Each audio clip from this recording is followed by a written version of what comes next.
cup of coffee can energize you. A good conversation might lift up your energy. A good song might pump you up. And a good vacation might help you be restored. But there are some moments, rare moments, and we'll talk about those tonight, that don't just shift your mood, don't just change your attitude, but they change your entire life. And that's what we're going to be talking about this evening. Not a sermon. I'm not going to give you a sermon. This isn't going to be a service, but my hope is that this time frame that we're in right now, that we have a full-blown encounter with the Lord. Because that's what it's truly about. We come into service week after week.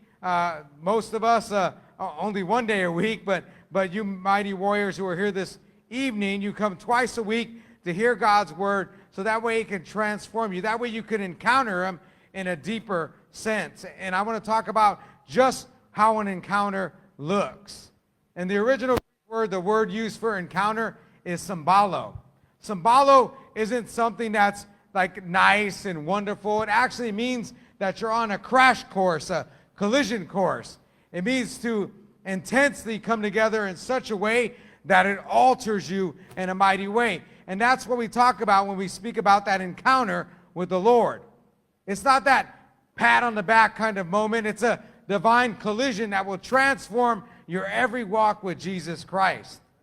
It's where heaven crashes into your reality and you leave changed and transformed. It is the goal of every service. It is the goal of every message that you encounter the Lord in a most profound way. That you don't leave here the same. That's the goal of it all. That's the goal of worship. That's the goal of the prayer. That's the goal of the tithe and offering. That's the goal of the announcements. That's the goal of the message. And that's the goal of the altar call, is that way you can encounter the Lord in a mighty way. Our Christian walk, it's not built on convenience. It's built on collision, if you will. Collision with God. Not just knowing God, but being wrecked by his presence. I know it sounds a little different, because God just doesn't help us in the encounter. He meets us. He doesn't send us a memo. He walks right into our lives, and he allows us to encounter him in a most intimate way. And when God Sumballos your life, if you will, you walk away different. You walk away blessed. You walk away transformed, ready, renewed, refreshed, and ultimately changed. So in tonight's passage, we're going to discover how the one encounter that we're going to talk about, how it truly personifies and lays out how an encounter occurs and what happens in the encounter. We're going to talk about Jacob. And if you know Jacob's story is a master class in dysfunction. He stole his brother's birthright. He was a swindler. He went through a lot of things. You couldn't write a telenovela better than what's going on in Jacob's life. It's crazy, but it's a master class in dysfunction. And he began to have this trickster attitude in his life, beginning with that. Even at his birth, he was a twin brother, and it says that as he came out of the womb, he was grabbing his brother's heel. I don't know if he was trying to pull him back in so he could come out first. Whatever the case may be, he was always called a supplanter, always trying to get ahead by any means. And lo and behold, he takes this birthright. And as he takes this birthright, it sets forth this whole massive drama where Esau, his brother, begins to try and hunt him. And Jacob flees for his very life for years upon years because of the decision that he made. And as he's being hunted, he goes through a lot of things. He gets married. He begins to try and do his best, but he ends up living this trickster life still until eventually the Lord tells him in Genesis 31:3, says, "Go back to the land of your fathers and to your relatives, and I will be with you." And what God was trying to tell him, he said, go back to where Esau is and face him. The one who wanted him dead. Go back there and face the responsibility. Go back there and be accountable for all that you've done. See, when you go into the encounter, the first thing you have to do is be accountable for what you've done. You have to face those things, right?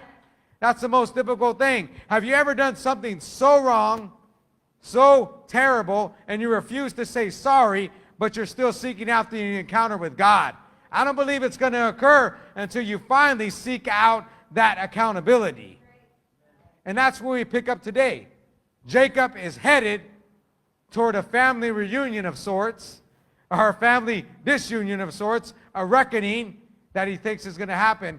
But before he meets his brother, he's about to meet God in that divine Sumballo moment, that collision moment that changes everything, that moment that truly wrecks him but remakes him. And I believe when we get to that encounter moment, that's where we fully know that we have the Lord with us, by us at all times. But first and foremost, sometimes to get in that encounter moment doesn't mean in a public venue like we are this evening. But sometimes getting into that encounter place begins when God can get you alone. Genesis 32, verses 22 through 34. It says, that night Jacob got up and took his 2 wives. It's hard enough with one. His 2 female servants and his 11 sons. And they crossed the ford of Jabbok. After he had sent them across the stream, he sent over all his possessions. Jacob sent everything away. Sent away his 2 wives, his 11 sons, all his possessions. He got rid of it all. And they weren't distractions. What he needed to do is to get into a place where he can finally be vulnerable in the Lord's sight. God can't fix the fake version of you you're trying to put on full display in public.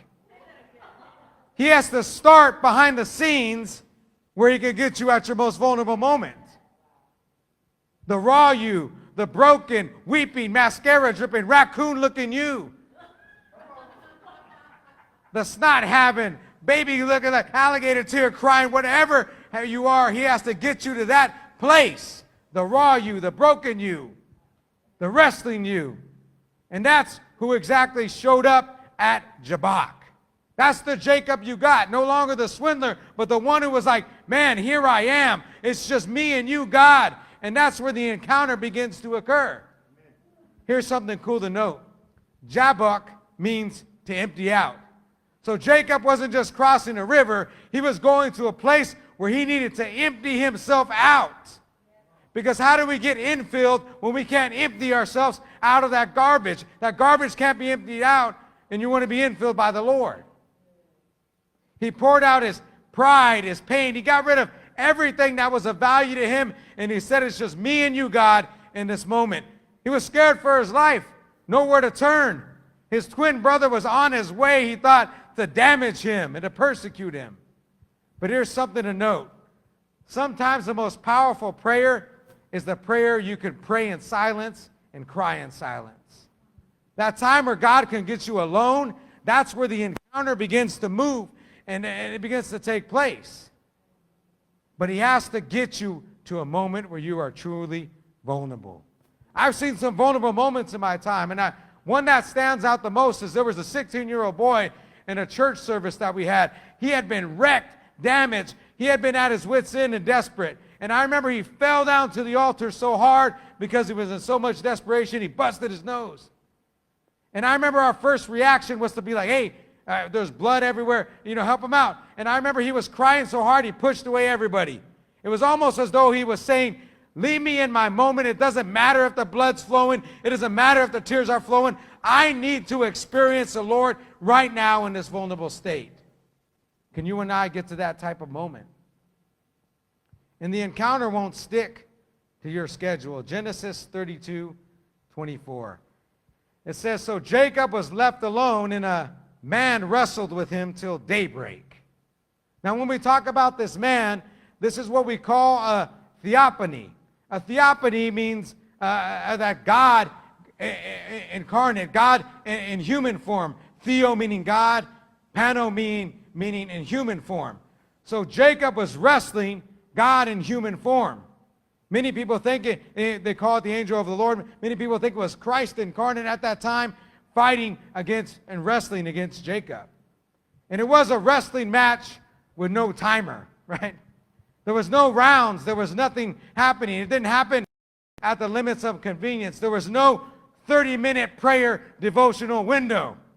I'm going to pray, Lord, for 30 minutes. I'm going to wrestle with this prayer for 30 minutes. I'm going to pray about it for 5 minutes or 5 seconds and then call it done. This match didn't end at amen. It ended when God was done reshaping him. So why rush in the encounter time? We rush so much trying to get past this or that or at our schedule. But when you wrestle with him without time limit, when you go into that moment, because it's sometimes like a wrestling match, and we'll talk about that in a moment, because God truly has to grab us sometimes and say, when will you surrender? Here's something about wrestling, if you've ever done it, and I'm not talking about WWE. Real wrestling. When you wrestle somebody, you get really up close and personal. When the wrestling match gets thick, sometimes there'll be blood, sometimes there'll be sweat, and you get that all over you from the other person. It's very up close and personal. In the encounter moment, we get up close and personal with God in a mighty way, setting the purpose and the plan to get up close and personal. But you can't microwave an encounter with God. You can't rush that encounter with God. It said Jacob wrestled until the sun came up, because sometimes things take time in the dark before you could finally see the light. Here's what's powerful. Jacob didn't know when that match would end. He didn't even know if that match would end in him dying. But he stayed in the match. He stayed there. There was no clock to check, no comfort breaks. It was messy. It was exhausting. Sometimes seeking the encounter can be like that. Man, Lord, I've been praying endlessly. Lord, I've been doing everything I can with all my strength. I'm exhausted from even praying. I'm exhausted from this or that. But here's what I'm here to tell you. If you just hold on a little longer, that encounter can take place. That encounter that changes you. It may be exhausting, but it's truly essential for your life. And that's how real transformation works. It doesn't fit your timeline. You can't schedule surrender. Sunday, I'll come into church and finally give up. I got a few more days until Sunday. I'll go ahead and have that drink and party up. Sunday, that's my time to surrender. And God doesn't do those flash blessings. He makes it deep. And sometimes the breakthrough doesn't happen in the first hour of prayer, but it happens in the 8th. It takes time. Sometimes the chains don't break in the chorus or the bridge of the worship set. They break during the message, or they break during the altar call. And if we quit too early, we miss the moment where the sun rises up and we can finally stand firm and know that we've encountered the Lord. This wasn't a man just hanging on. This was a man being unmade and remade inside of the Lord. Unmade and remade into something new in real time with no script. Heaven doesn't schedule that Sumballo moment, that collision. It initiates it. And the ones who come out different are the ones who stay in the match, stay there until the finish. Some people are quitting right before the breakthrough. Some people are quitting right before they encounter Him in full. Some people are hungering to know Him more intimately, but you're stopping yourself short right when the change is about to occur.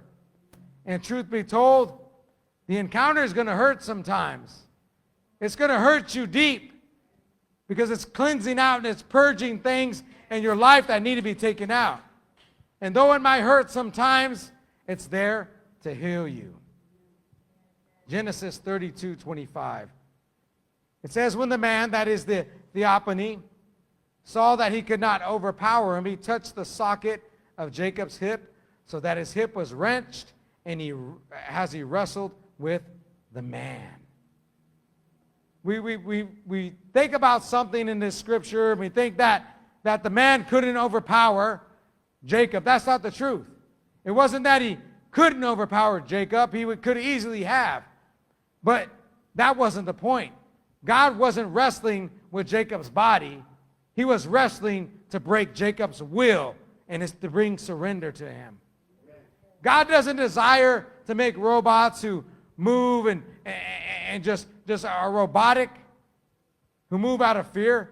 He desires sons and daughters who surrender by their own choice, by their own will. And God desires us to surrender willfully. But sometimes we get so entangled in self-reliance, so entangled in pride, and need I say it, so entangled in stubbornness that we don't even know how tightly we're holding on to something that doesn't need to be there until we are finally broken. Jacob wasn't holding on to the angel. He was holding on to control. He was holding on to that bad attitude. He was holding on to those bad characters. He was holding on to those bad issues. He was holding on to that damaged past. He was holding on to that old identity, onto the idea that he could secure blessing by striving, and he had to be broken. Now let's break down this as just a moment for a quick moment. The hip joint is known to be one of the strongest and mobile joints in the human body. It's the center of stability. Without a hip joint intact, you'll walk unstable. You won't be able to walk in a normal direction. And that's exactly what God touched. Why? Because Jacob's strength had been in his ability to run, his ability to scheme his way through things, his ability to maneuver and manipulate people. But now God says, no more running. Now you're going to have to lean on me for stability. See, in the encounter, that's what God wants for us, to begin to lean on him. And until we learn to lean on him, he might have to break a few things within us so that way we lean a little further. It was God's way of saying, no more running, no more swindling your way through life. Now you're going to have to depend on me in such a way that you encounter me every day. So he touched the joint that gave him control. And in doing so, gave him surrender. Some of us have been limping ever since that one encounter that we had. I know I feel during the encounter that I had with the Lord, not the initial one, but over the encounters I've had, that he's had to break some things. And you may not see the physical limp, but there's some deep-rooted things that the Lord had to break inside of me to make me walk in the way he wanted me to walk. We think of it as punishment, but that limp, it's proof that you wrestled with God and that you made it through. And sometimes God wounds us so that we lean, like I said, more dependently on him. You got to want the blessing more than you want comfort. You got to want the encounter more than you want comfort. Because a lot of us know the word, a lot of us have been in prayer, but some of us haven't fully encountered his presence. We have 3 tenets in Praise Chapel: win, build, and send. We don't win people. The encounter wins people. That's what wins people, having that encounter where you know that the Lord is right beside you and it's undeniable, and you're like, Jesus, man, how could I ever think you weren't near me? Genesis 32:26. Then the man said, let me go, for it's daybreak. But Jacob replied, I will not let you go unless you bless me. Jacob was tired, hurt, wrestling to daybreak. Probably crying, like I said, those ugly tears. But something in him knew something. I'm not fighting for stuff. I'm not fighting for a birthright anymore. I'm not fighting for anything else, but I'm fighting for you to change something within me. Because in the encounter, what we're seeking is the Lord to change something within us. Man, if you go all throughout the Bible, whenever somebody encountered God, whenever somebody encountered Jesus, they left changed. They didn't stay the same. In fact, the ones that thought they would stay the same walked away in shame. They left, something was different in the encounter. But he didn't say, bless me with wealth, bless me with this, bless me with abundance, bless me with this or that. He said, bless me, meaning change me, make me new, and make me whole. Because believe it or not, you got this vacuum-sized hole in your spirit until you receive that encounter. That hole that hungers for the Lord, that can only be filled with that presence that he brings to you. God honors that hunger. He honors that insatiable desire to know him more intently. The greatest blessings don't come to those who look strong. They come to those who cling to God in desperation when they have nowhere to turn. He said, I will not let you go unless.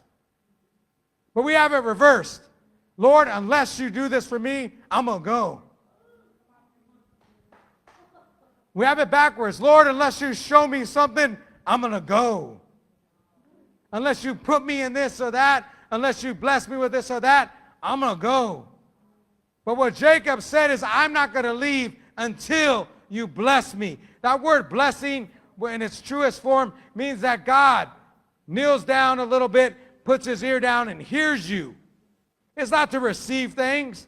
What Jacob was saying, Lord, in all that I'm going through, all I desire is for you to kneel down and hear me, hear my voice, hear my need, and change me. Because if you hear it, Lord, I know you could change what I'm going through. The encounter will confront you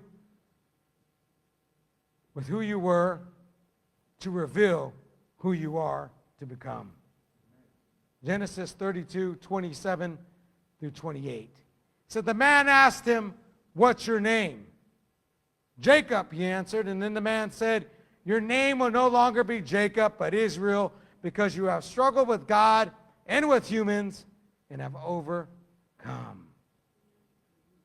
Of course, this man, this angel, this theophany, God incarnate that he wrestled with, knew exactly what his name was, but he wanted Jacob to say it out loud.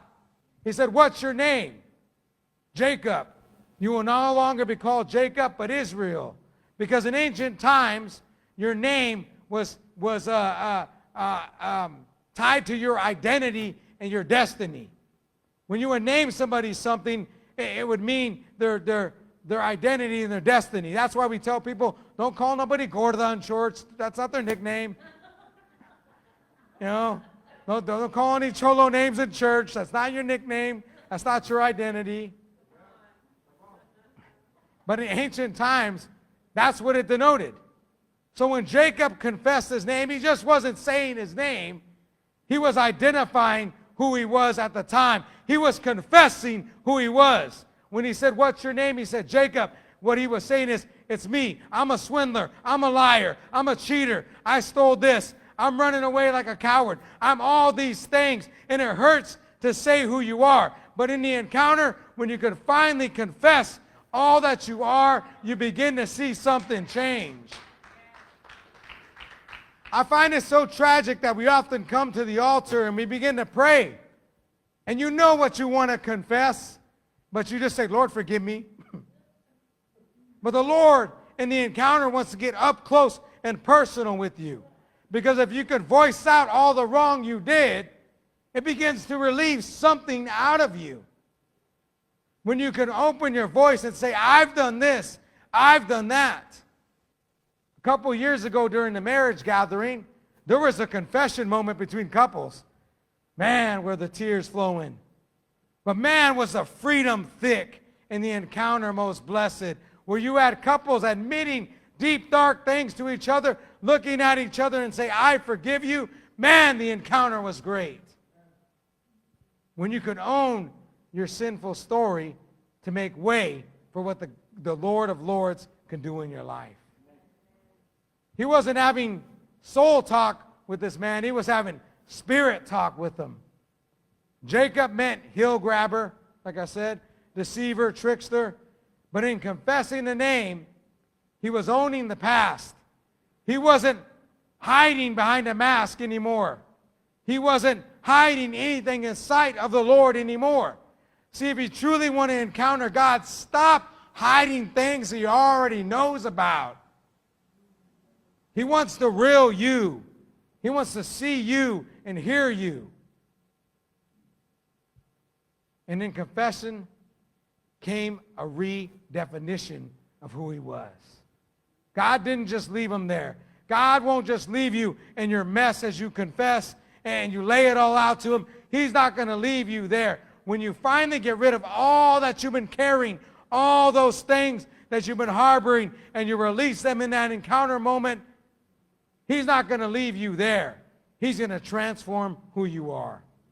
God changed Jacob's name to Israel, which means God contends, or God will fight for you. God prevails. His name went from trickster, manipulator, lowlife, whatever, coward, whatever it was, to now God will prevail in your life. And I believe that's the same for you and I this evening. That if you're ready and willing to encounter his presence in that moment where you lay it all out, he's going to prevail in your situation. He's going to prevail over the obstacle. No longer a deceiver, now an overcomer. Change. No longer defined by the past, but now positioned to receive a great promise. And if you don't understand what I'm saying, you have to question, have I ever really encountered his presence? Because when you truly encounter his presence, you can't help but let it all out. I tell my children something often. I say, I don't care what you've done as long as you don't lie to me. As long as you just come to me in honesty, then we can work on things. And I believe the Lord is the same way. As long as you don't lie about what you've done and you bring it to me, you bring it to my presence, you're going to encounter me in such a mighty way that all those things will be gone. You'll be released from them and you'll begin to prevail. And the encounter will remind you who you're really wrestling with. Genesis 32:29. Jacob said, please tell me your name. But he replied, why do you ask my name? And then he blessed them right there. He blessed them right there. This wasn't an avoidance. This wasn't something to avoid. It was an affirmation. God was saying, you already know who I am. You've always felt my presence. You've wrestled with me, and you've been changed by me. Don't ask me who I am. You know who I am. You know who you've encountered. You know that you've been in the presence of the Lord, and that's what it's all about. Where you can leave an altar moment, where you can leave a service and know that you've encountered the Lord's presence. You don't walk away saying, was that really the Lord? You walk away saying, man, I don't know what happened in that service. I don't know what occurred, but I know he was there, and I know he transformed me. Man. Jacob didn't need more information. He just needed a little bit of a confirmation. And we do at times too, because sometimes we doubt the encounter after we've had it, like I said. We question it. We dismiss it. We try to logic our way out of it. Oh, maybe I didn't have enough water, so I really wasn't feeling the Lord. I was feeling faint.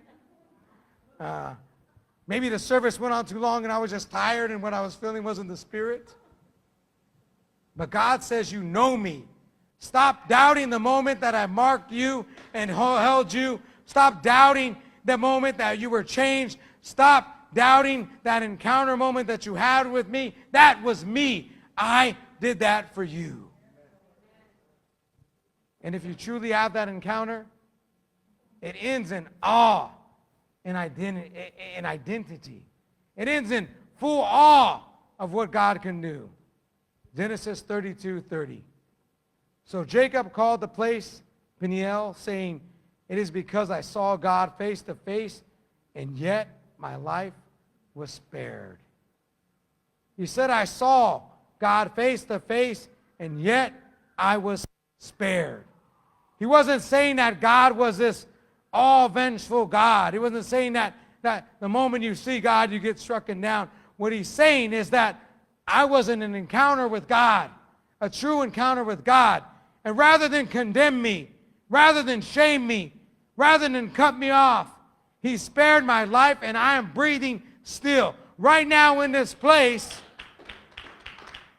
if you're breathing still, he spared your life, and he's given you hope. But he could do so much more in the encounter.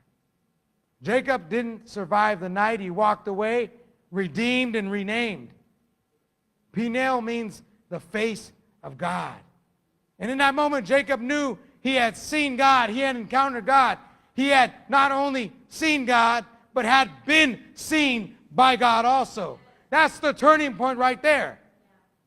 that we are seen by God also. Because I believe we lacked going into that encounter moment because we think God isn't concerned with us. But Jacob knew that not only had he seen God, but God had seen him also. And he wasn't the same. It wasn't just spiritual fireworks and amazement. It was a monumental moment, a before and after moment, a Sumballo moment that shook him into the purpose that he had. See, you and I are called not to just sit in these pews. That's not the goal of the message. That's not the goal of the worship. The goal of it all, as I said before, is for you to have a full encounter with the Lord. For you to experience his presence in such a profound way that you know that all that we've been preaching, all that you've been reading, all that's been spoken is real. You don't leave that encounter, that Sumballo moment the same. Jacob limped away, but that limp wasn't defeat. It was proof. Proof that he encountered the living God and survived that collision, if you will. Because you and I, when we have that collision, we think that it's a violent collision. I'll tell you what.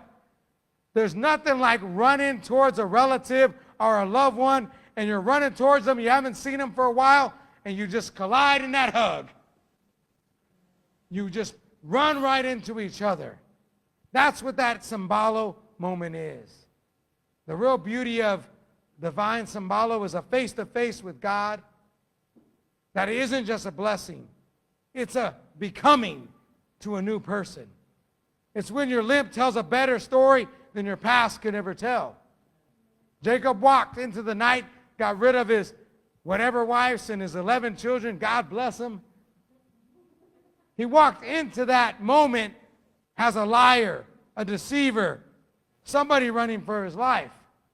But he limped out in the morning as Israel, prevailing over all things, wounded but wonderfully redefined.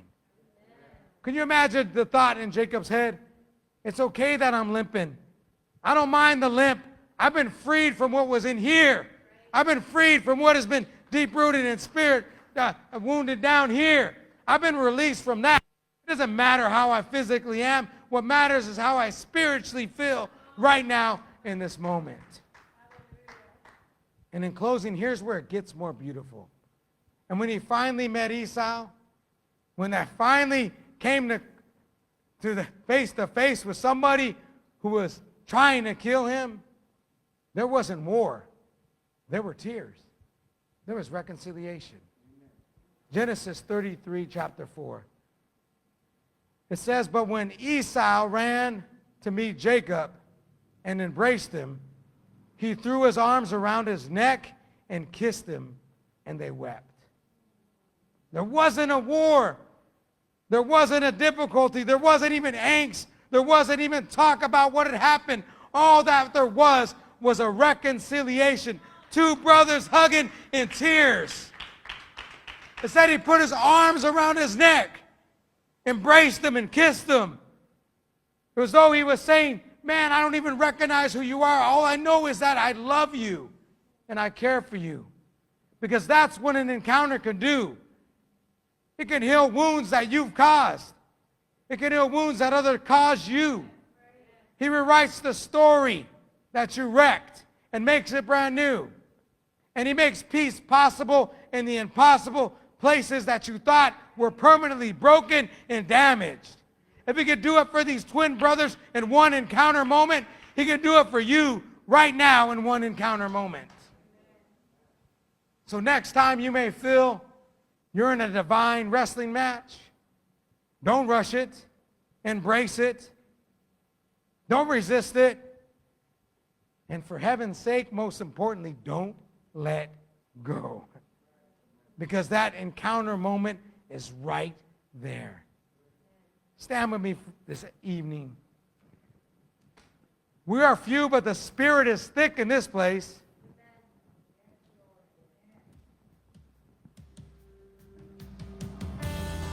I don't know where you've been. I don't know what you've been through. But I do know that there are some in here who have never felt that encounter. And like we talked about with Jacob, sometimes you need to get rid of some things. Sometimes you can't rush that.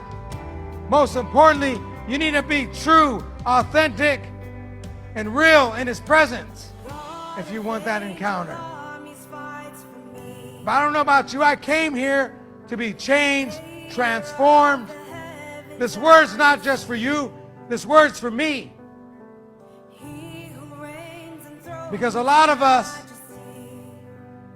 have these things, these spiritual wounds that are deep, and only the encounter can heal that.